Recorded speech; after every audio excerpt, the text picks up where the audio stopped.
I think Tryfon Giagkoulis is he still online? I can't see. Yeah, Here he is. And we are more than 1 hour late, which speaks for our. Well, I'm in Greece, so delays are often happen. So, well, okay, I'm sorry. Well, the only problem is it started snowing out there, so no problem. Okay, perfect. I will try to share my screen. Wonderful. This one, I think. Yeah. Is the screen shared already? Yes, we can see it, and we can hear you. Okay, good. So, good morning to all of you. I should say good afternoon better now. I'm sending you my greetings from Florina, northwestern Greece, from snowy Florina.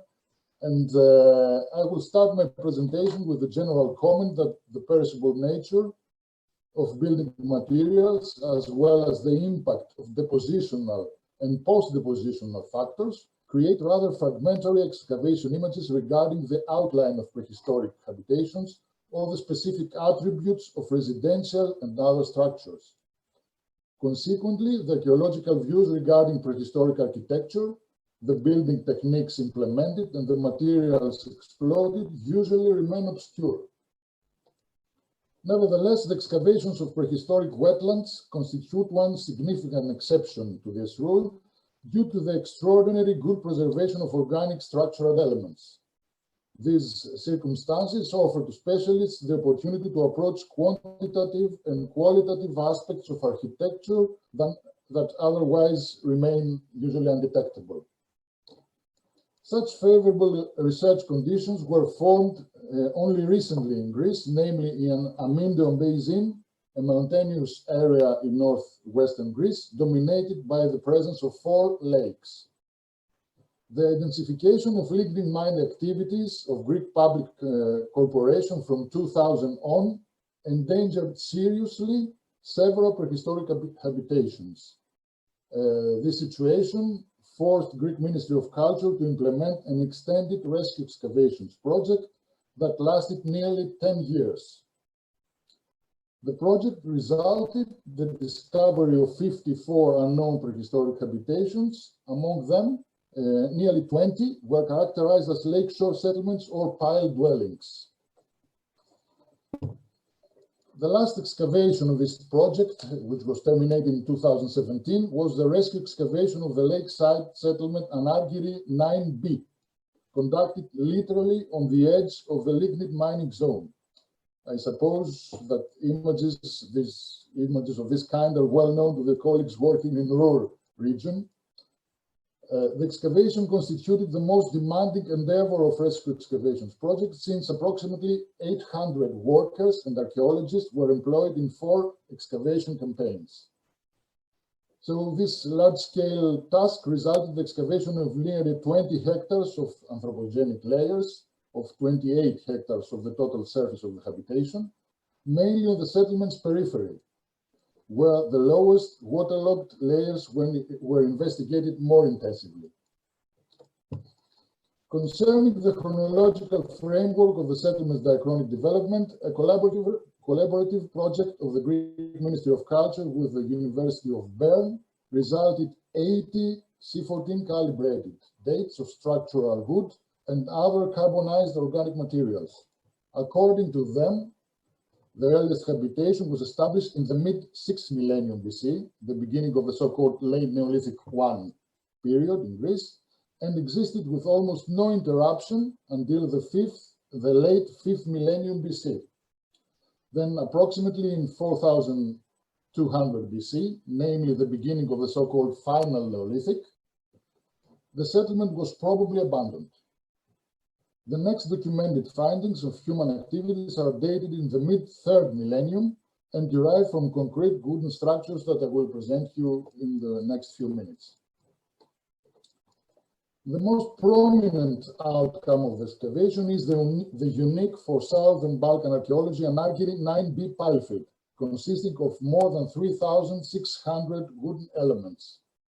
The majority, 2,800, were vertical posts, while some 450 elements were horizontally deposited wooden elements. The assemblage consists of structural wood of various sizes, types, for example, posts, planks, boards, and other, bearing marks of different woodworking techniques or exploitation of their physical attributes for structural purposes. For example, you can see here some posts on which the branches were intentionally left for the placement of possible horizontal elements for the construction of several structures. Useful information regarding the exploitation of the local woodland resources derived from the microscopic examination of 805 samples.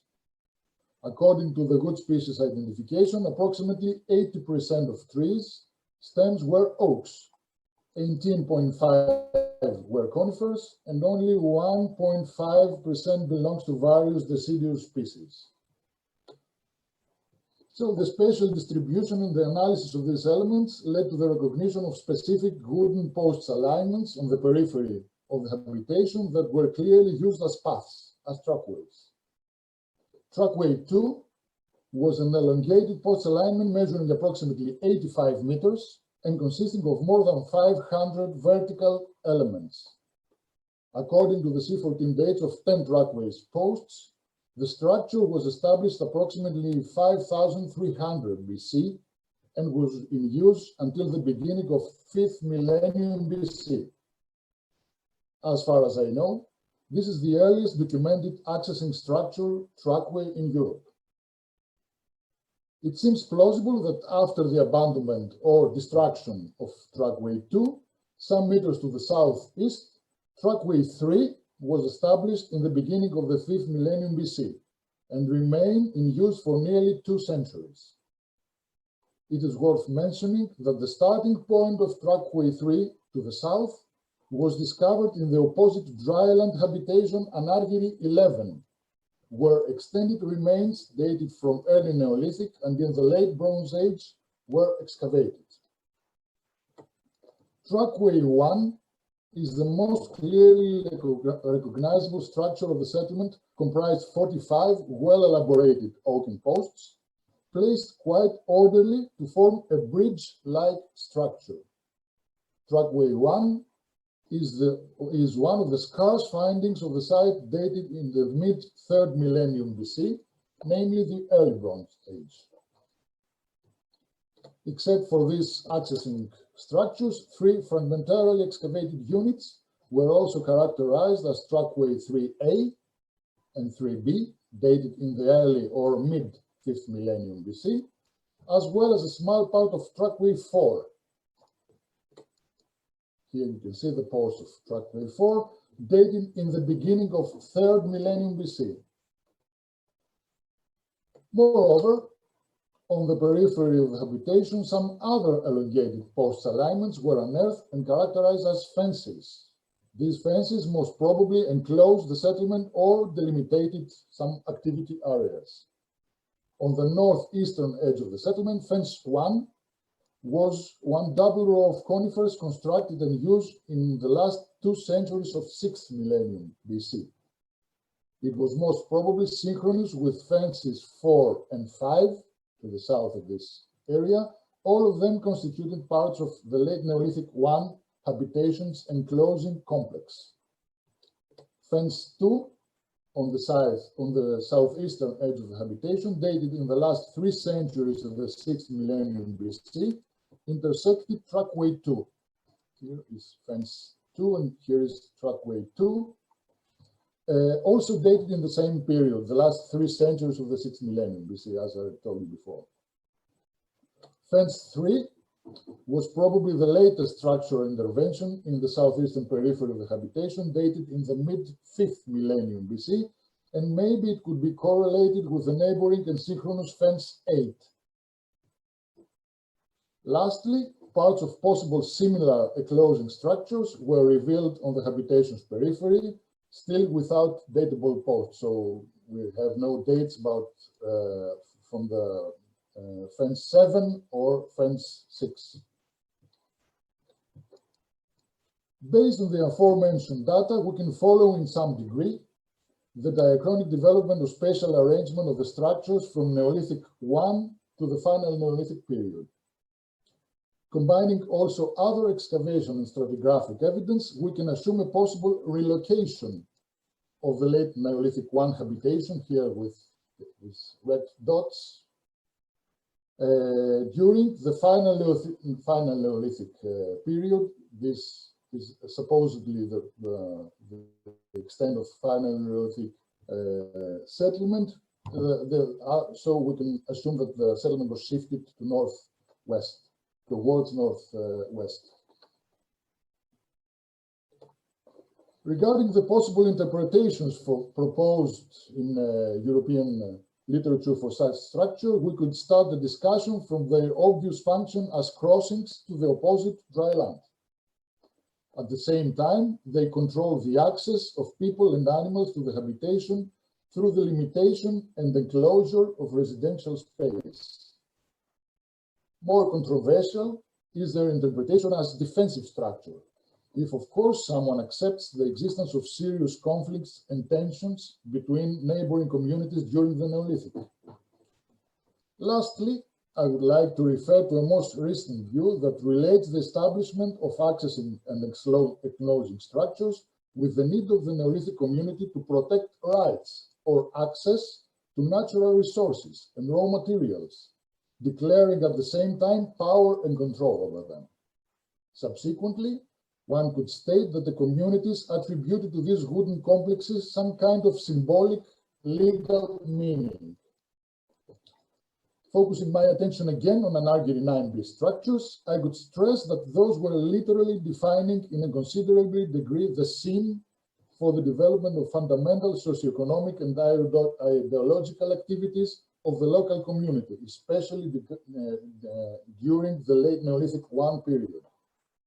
Consequently, their construction constituted one advantageous field for the organized procurement, management, and exploitation of raw materials, for the implementation of innovative technical solutions, as well as for the possible growth of personal competencies.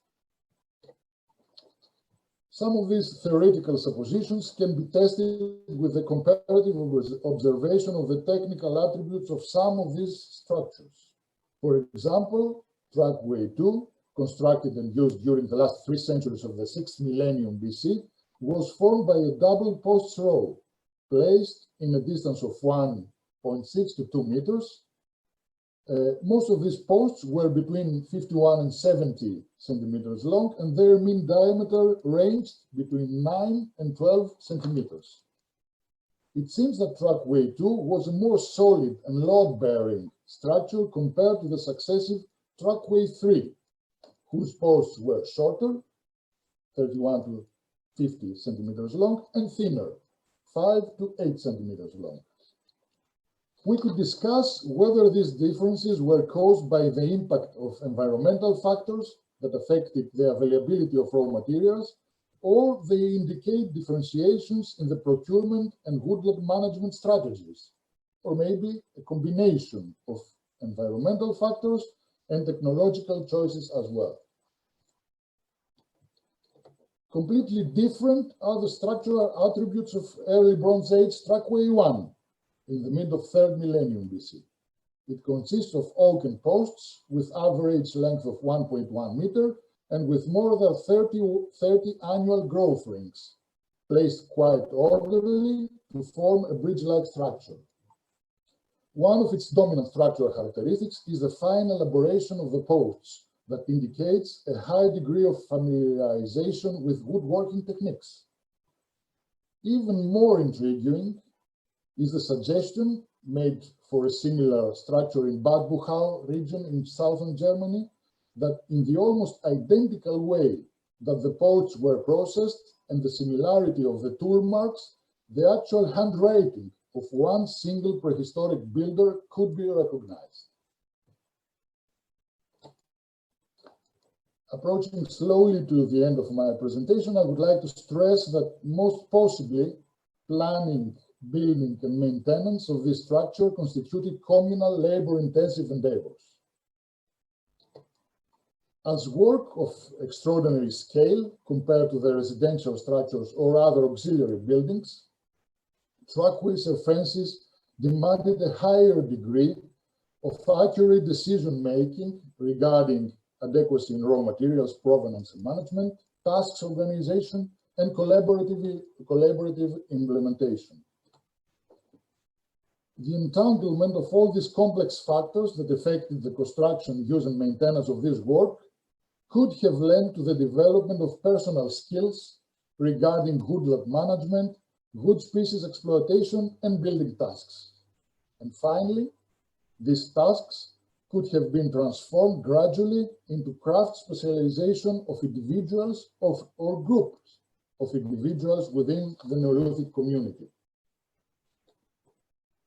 In consequence, it would be interesting to investigate the degree that the personal competencies and building skills constituted not only some kind of social capital appropriated for the successful realization of specific construction projects, but also constituted transmittable knowledge, a factor that would reinforce the community's integrity. I would like to finish my presentation with this inspiring quote from the famous architect Frank Lloyd Wright: "A building is not just a place to be, but a way to be." A statement that, in my opinion, emphasizes that buildings are not just a simple combination of materials, a static result of technical choices and processes that are simply hosting man activities, but they form a potential force of social transformations and interactions and transformations as well. Nevertheless, before jumping into convenient archaeological conclusions regarding prehistoric architecture, we should keep in mind that pre-modern societies often moved in very mysterious ways. Thank you very much for your attention.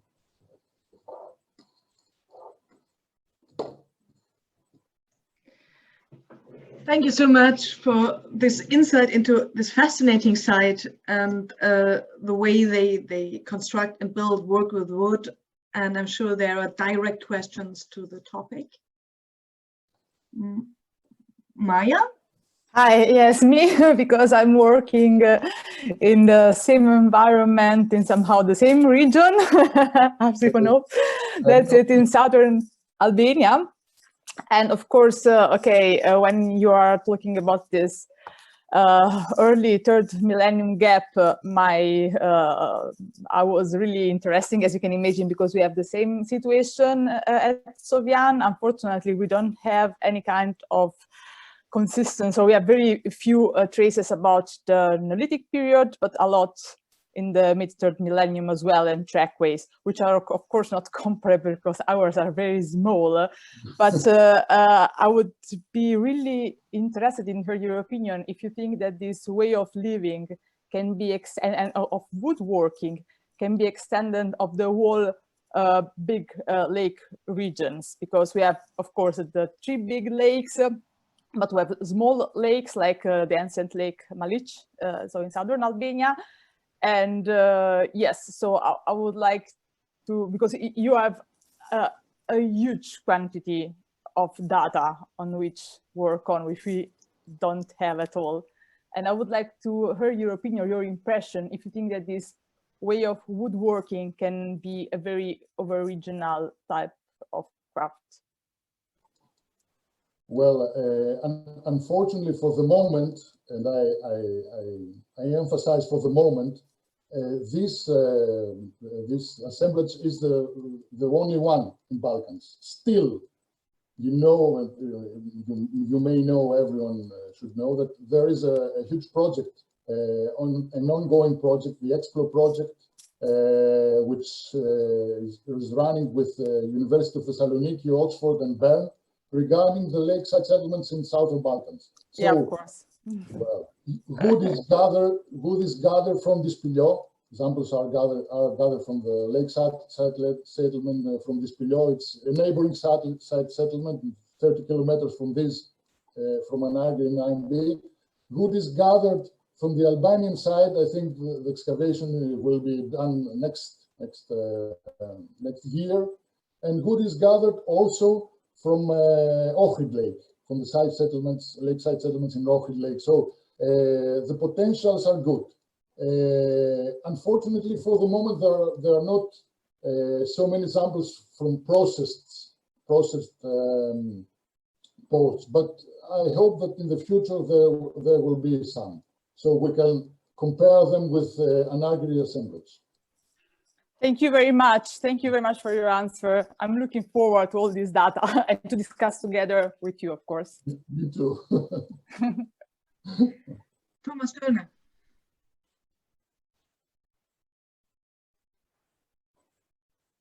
Mikro anmachen. Sorry. Thank you very much for this very interesting talk.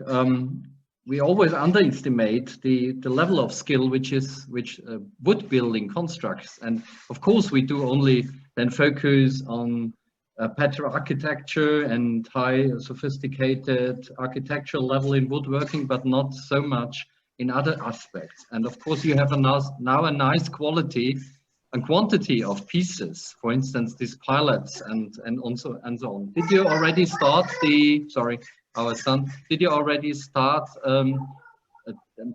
studying the traces, for instance, pointing the picks and so on? Because you have a lot of pieces, and to my experience, when you go starting pointing picks, then you get more and more skills doing it, for instance. And when you have a row of 300s, as we had in an Iron Age settlement in Austria as well, which I have excavated years ago, then you do learn about how to get skilled to this kind of mechanical work. And did you start at this level already with this fascinating site? No, because this was my PhD work. I had to stop somewhere and I didn't go into detail, but the material is still there in Florian Ephoret of Antiquities, and hopefully someone will do it. I cannot do it for the moment, but the posts are well preserved. They are in the storage room, so it can be done. It would be quite interesting, but it's another PhD or 2 or 3, I don't know.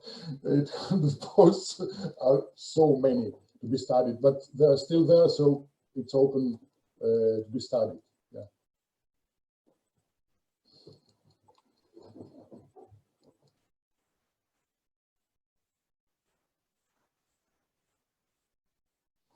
So, sorry, I have to switch on my Matteo. You said you have another question, please. Switch on also your microphone. Again, yeah, the second time I made the same mistake of yesterday. Thank you for your presentation. What I found really interesting was your connection between this enclosure and kind of landscape management of the landscape and the resources, which I found really nice. In which case, however, it comes to my question. I mean, when you actually close the environment in which you can find resources, how would you combine this with the necessity to explore the landscape and leave the landscape outside in order to exploit the resources in a way which can be, I don't know, more effective?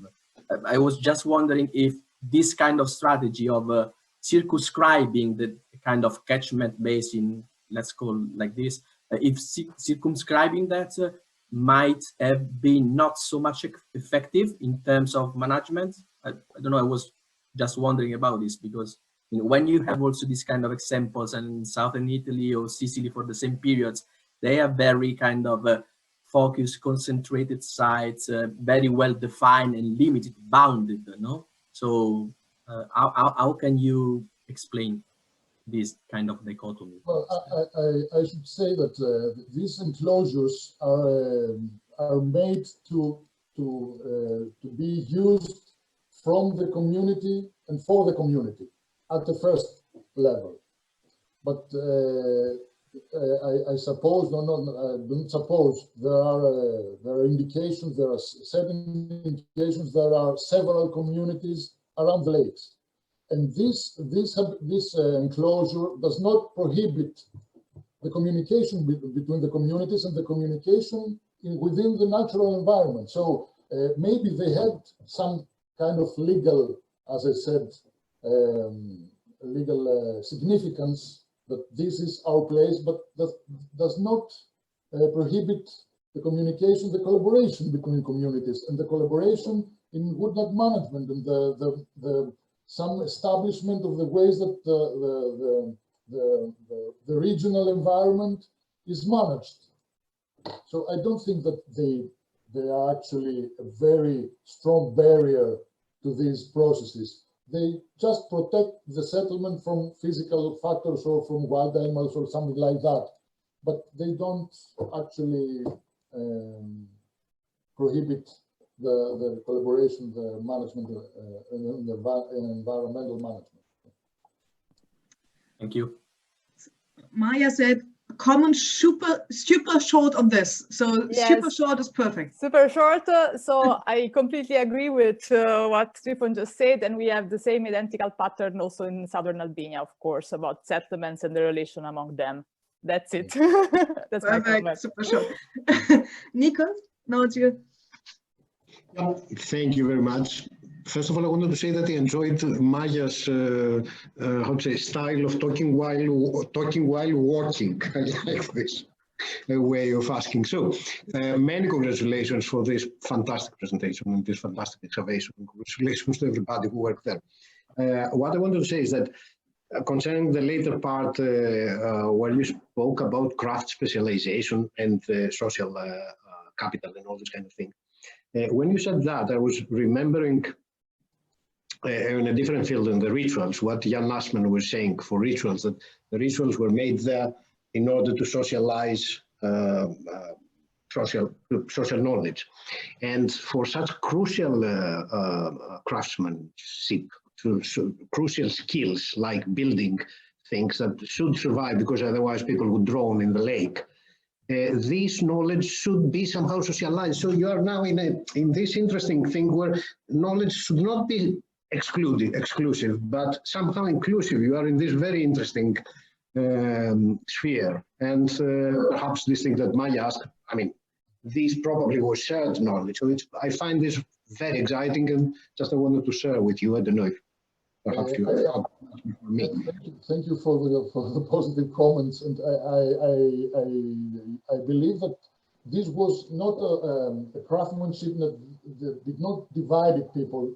It was a craftsmanship that united people, because the works are of extraordinary scale, and it would be quite difficult for the community to have some specialists that did only sew and nothing else, but they did not transmit their knowledge. But to the contrary, I think they transmitted their knowledge and they made it social capital, as I said, for the whole community. There is another comment by Trevor. Here he is. Yeah, very quickly. This is really in response to Thomas's earlier observation, in response to Tryfon's presentation, that there's been a lot of research and attention paid to the skills involved in fine woodwork, so furniture making or any kind of fine woodwork, as opposed to timber construction. And I think that you're absolutely right about that. And it could be for the very reason that in timber construction, you've got lots of hands involved. You don't necessarily have a particular master, a particular expert. And sometimes, in many cultural cases, it brings a whole community together to cooperate in building it, and very much as was described in this presentation. But I just wanted to bring the archaeological community awareness to a new program, a funding program.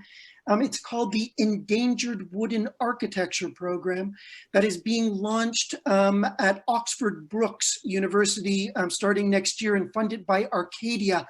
And I think that the various projects research projects that it's going to fund will shed a lot of light on the skill, the many skills and tools and materials involved in timber architecture around the world, which I think will be interesting for people also studying the past. So just wanted to raise that point because I thought it was pertinent. Yeah, thank you very much for the information, quite useful. Yeah, that sounds really interesting.